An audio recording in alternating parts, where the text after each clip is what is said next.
literasi. Yang kedua itu tentang numerasi. Jadi kalau literasi ini berkenaan dengan kemampuan baca tulis.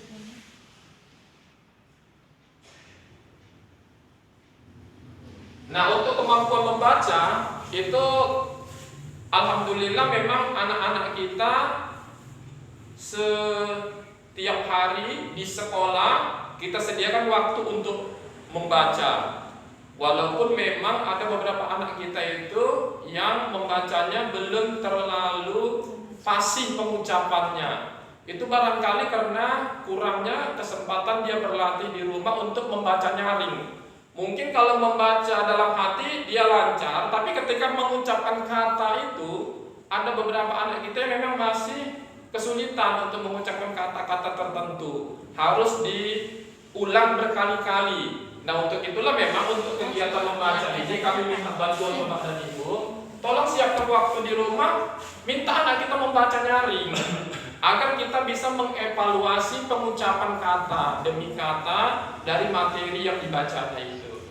Itu untuk membaca. Untuk menulis itu memang barangkali karena memang kondisi kita pembelajaran 2 tahun sebelum ini kan masa pandemi ya Pak ya, belajarnya dari rumah. Itu kemungkinan kesempatan mereka berlatih menulisnya agak kurang karena sebagaimana kita maklumi ada beberapa materi pelajaran itu nggak anak yang ngerjain, ibunya kah, ayahnya kah, kakaknya kah, itu kita maklumi karena dia kesempatan belajar di sekolahnya terbatas, jadi kita pun maklum waktu itu.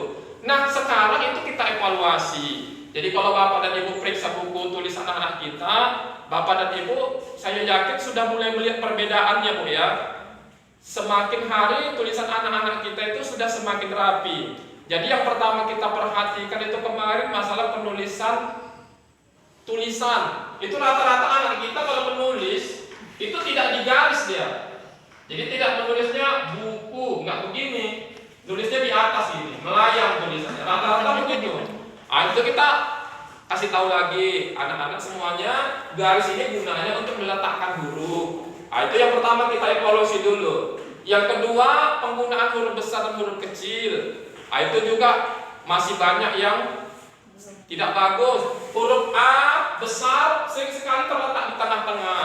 Ya. Huruf A kecil yang harusnya digunakannya bentuk huruf A besar. Banyaklah variasi-variasinya penggunaan huruf itu yang kita evaluasi. Cuman kalau Bapak dan Ibu periksa buku tulis anak Bapak Ibu, itu selalu kita buat materi menulis indah supaya anak-anak kita punya kesempatan berlatih menulis yang benar sesuai dengan ejaan yang disempurnakan. Jadi penulisannya itu baku. Jadi nggak apa-apa untuk bulan pertama ini kita fokusnya ke situ dulu, ke membaca dan menulis. Kenapa? Karena itulah dasar dari pengetahuan. Jadi pengetahuan anak kita itu tergantung dari kemampuan membaca dan menulisnya. Berikutnya kalau untuk membaca, maka ini kita sediakan perpustakaan kelas. Memang sih ada perpustakaan di sebelah, cuman waktu mereka untuk datang ke sana itu hanya sekali seminggu. Jadi kita siapkan perpustakaan kelas, ini kita sediakan buku-buku bacaannya, memang jumlah bukunya masih sedikit. Jadi inilah kita bentuk paguyuban ini, bekerja sama lah kita bagaimana mengisi rak buku perpustakaan kelas ini agar anak kita punya kesempatan membaca yang lebih banyak. Ya, jadi memang anak-anak kita ini setiap kali dia punya waktu, Pak boleh baca Pak, boleh, bukunya ada di sini. Jadi mereka bisa ambil, bisa mereka gunakan sebatas waktu yang mereka punya. Jadi kalau di perpustakaan sekolah kan hanya sekali seminggu. Jadi kita upayakan perpustakaan kelas ini untuk membantu ini meningkatkan kemampuan literasinya. Jadi memang bulan 7 dan 8 ini di awal-awal tahun kita fokusnya kemari dulu, ke baca dan tulis. Jadi kalau sekiranya di rumah nanti tolonglah Ibu dan Bapak perhatikan, bantu. Kalau sekiranya literasinya baca dan tulis ini masih ada yang perlu Bapak dan Ibu bantu, tolong dibantu dulu. Dan sebisa mungkin ini kami minta tolong, jangan lagi Bapak dan Ibu yang menuliskan. Jadi ada beberapa anak yang mungkin karena masih terbiasa seperti itu, masih kakaknya yang nulis, masih ibunya, nggak apa-apa, sejelek apapun kita bilang tulisannya, ya itulah tulisan dia, nggak apa-apa. Jadi kita beri anak kesempatan untuk menampilkan kemampuannya sendiri, sebisa dia hari ini. Jadi kalau sama Anissa kemarin, nggak apa-apa Nisa ya, salah diulang lagi, nggak apa-apa Pak, biar saya banyak berlatih. Nah dia sudah mulai punya sikap seperti itu. Matematikanya satu materi sampai 4, 5 kali diulang-ulang, nggak apa-apa. Dia juga nggak merasa rendah diri kalau sekiranya dia salah. Karena apa? Karena memang kita tidak menuntut dia harus benar, tapi kita beri kesempatan dia untuk membenarkan kesalahannya sendiri. 2, 3, 4 kali diulang-ulang nggak apa-apa. Nah, jadi kami minta tolong mulai dari sekarang biarkan aja anak yang melakukannya sendiri sebisa-bisa dianya aja.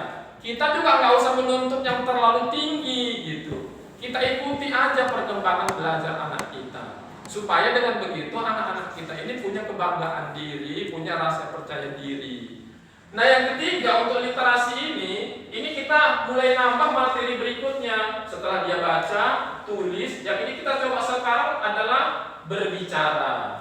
Jadi anak-anak mulai kita coba untuk setelah dia membaca, dia menyampaikan isi bacaannya ke depan. Itulah gunanya kita sediakan speaker ini. Jadi anak-anak kita setiap kali selesai membaca, kita kasih kesempatan, ayo siapa yang mau bercerita dengan bahasa kamu sendiri tentang apa yang kamu baca. Awalannya Bu memang sangat sulit. Bukan dia tidak bisa sebenarnya, tapi dia nggak percaya diri. Pertama tampil ke depan itu memang tantangannya luar biasa Bapak dan Ibu. Untuk berani maju ke depan itu tantangannya sangat besar. Tapi kalau sudah ada yang memulai, baru nanti yang lain ngikut gitu. Dan sekali lagi kita nggak usah terlalu memberi patokan yang tinggi, langsung bicaranya lancar, enggak juga. Jadi seberapa dia bisa bicara, kita kasih applause, kita kasih tepuk tangan, sedikit demi sedikit kemampuan berbicaranya akan terlatih. Jadi ini materi berikutnya Bu ya, yang coba kita kembangkan di literasi. Setelah membacanya, lalu menulisnya, kemudian berbicaranya. Kita mudah-mudahan anak-anak kita ini punya keterampilan berbicara yang baik.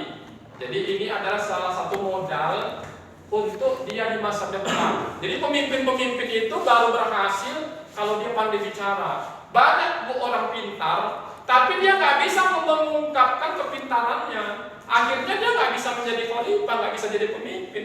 Gimana pemimpin kalau nggak bisa bicara ya Nek? Nggak bisa dia menyampaikan programnya, mana bisa jadi pemimpin. Makanya mulai dari sekarang ini kita latih kemampuan berbicaranya. Jadi untuk bulan berikutnya yang kita coba gali dari kemampuan anak-anak kita, kalau bacanya sudah bagus, menulisnya sudah rapi, maka berbicaranya yang kita latih.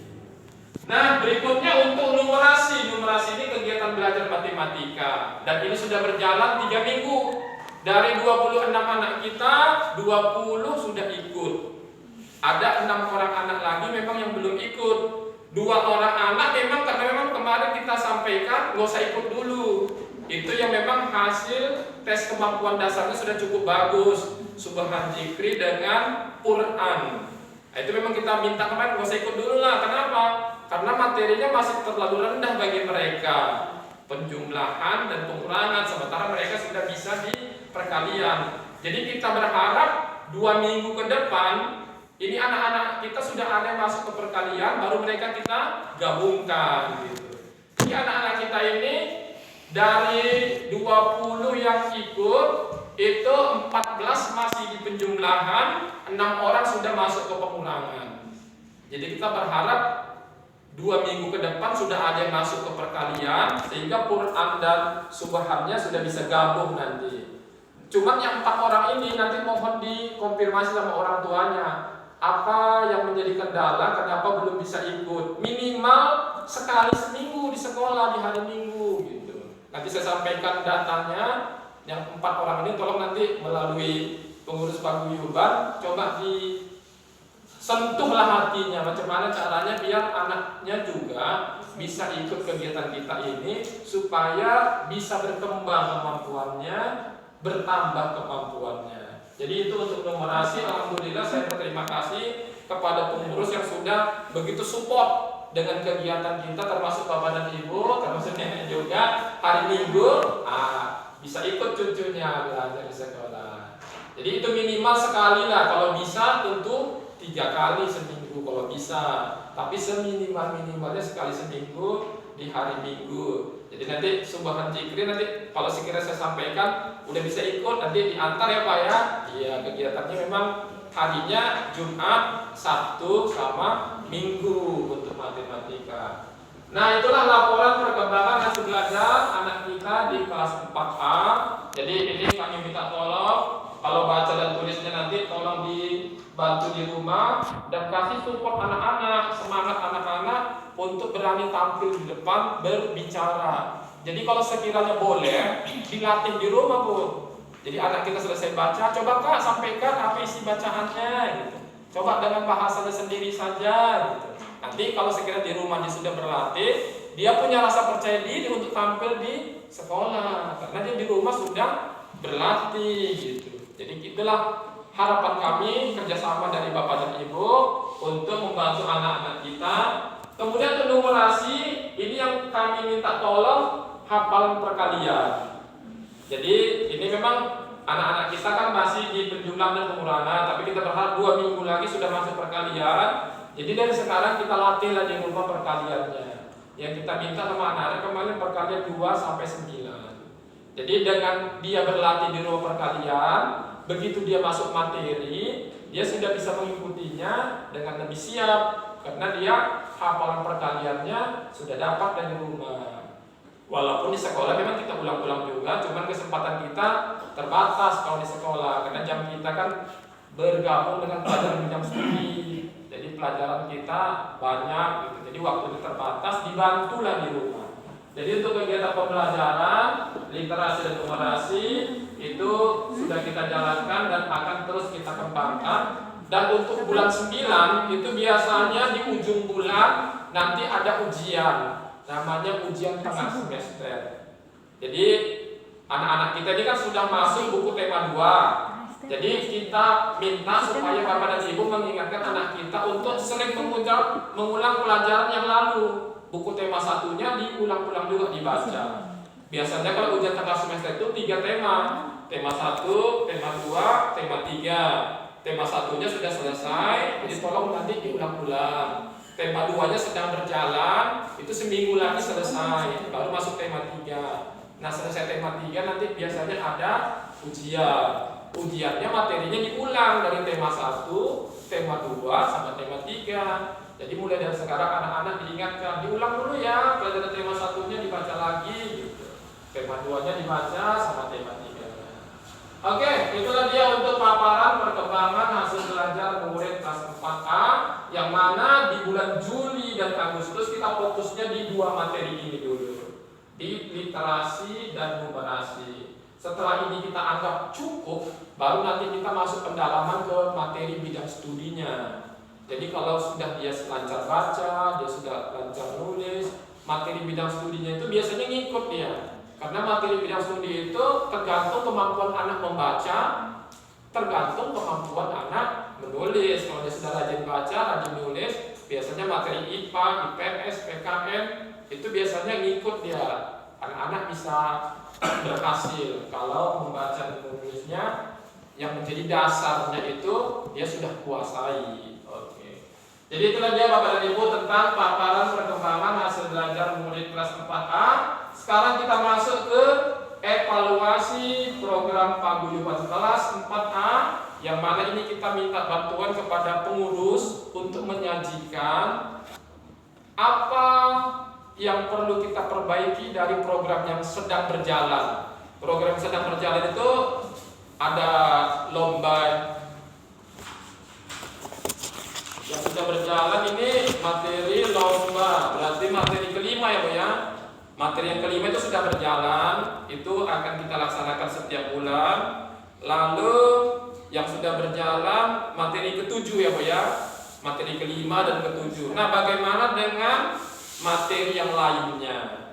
Nah, untuk kegiatan guru tamu ini tadi saya sudah bincang-bincang dengan orang tua Subhan Fikri, Pak, kayaknya bisa dibagi tuh Pak pengalamannya untuk mengembangkan sarang walid kepada anak-anak gitu. Kenapa? Karena di model sekolah yang sedang dikembangkan pemerintah saat ini itu ada namanya materi kewirausahaan. Jadi anak-anak sedari dini itu ditanamkan kemampuan berwirausaha. Jadi kita ajarkan apa saja jenis-jenis wirausaha yang bisa dijalankan oleh anak-anak atau bisa dipelajari oleh anak-anak sehingga nanti di masa depan anak-anak itu bisa mandiri. Jadi saya ambil contoh, ada sekolah yang membuat begini Bu. Mereka di dalam satu kelompok paguyuban itu ada punya ternak bebek. Nah, dibuat wirausaha di sekolahnya itu membuat telur asin. Nah, jadi usaha dari orang tua itu dijadikan sebagai model di sekolah, dibuat pembuatan telur asin, lalu dipasarkan.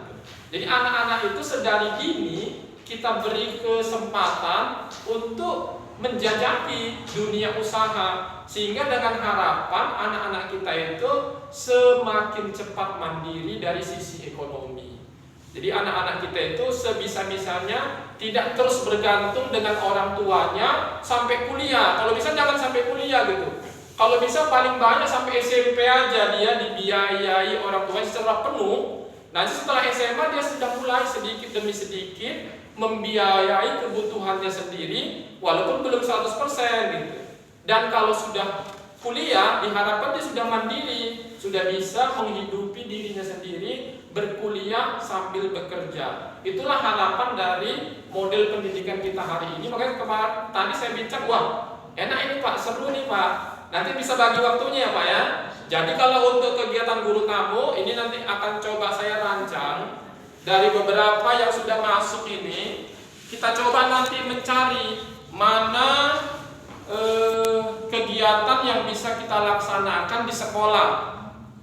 Itu biasanya kalau di sekolah berarti jadwalnya di hari Sabtu di jam pengembangan diri. Jadi kalau Bapak misalnya punya waktu hari Sabtu, itu mulai jam 9 sampai 10.30. Nah, kita undang Bapak untuk menyampaikan pengalamannya, menggugah semangat berwirausaha anak-anak kita. Seperti Bapak katakan, wow, itu investasinya sangat menguntungkan itu gitu. Tapi sayangnya banyak orang yang belum tahu gitu Pak ya.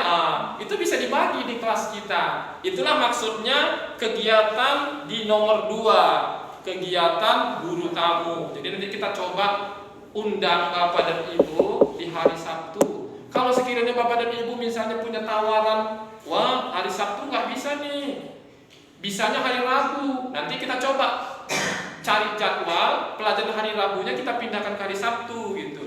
Jadi materi pengembangan dirinya dipindahkan sesuai dengan kesempatan yang Bapak dan Ibu punya. Jadi sekali lagi ini tujuannya agar anak-anak kita ini sedari dini itu kemampuan berwirausahanya sudah tumbuh. Jadi kita selama ini, maaf Bapak dan Ibu ya, selalu mengeluh, wah orang Cina itu sedikit tapi menguasai ekonomi. Kenapa mereka menguasai ekonomi? Karena memang anaknya sejak kecil dididik berwirausaha. Jadi kita jangan mengeluh terus. Kalau mereka mendidik anaknya dari kecil, ya kita jangan mau kalah gitu. Kita didik juga anak kita dari kecil agar dari kecil dia punya jiwa wirausaha, sehingga dari kecil dia punya keinginan untuk punya usaha sendiri. Tidak berpikir, nanti kalau sudah besar ngelamar kerja lah jadi PNS, nggak gitu lagi pikirannya. Nanti kalau aku besar aku mau punya usaha ini, harus begitu. Jadi kita jangan mau kalah dengan yang kita bilang orang Cina itu, tapi kita hanya mengeluh terus. Kita lah yang merubahnya. Jadi kata Allah, Allah tak akan merubah nasib suatu kaum kalau kaum itu tidak mau merubah dirinya sendiri. Jadi gitu Bapak dan Ibu ya. Jadi ini untuk berikutnya materi evaluasi program paguyuban kami serahkan kepada pengurus paguyuban untuk menyampaikannya. Silakan Ibu Ketua atau Ibu siapa yang mau ke depan lah ya. untuk menyajikannya. Ini ada program mana yang mau kita jalankan ini, kita sepakati lah gitu ya.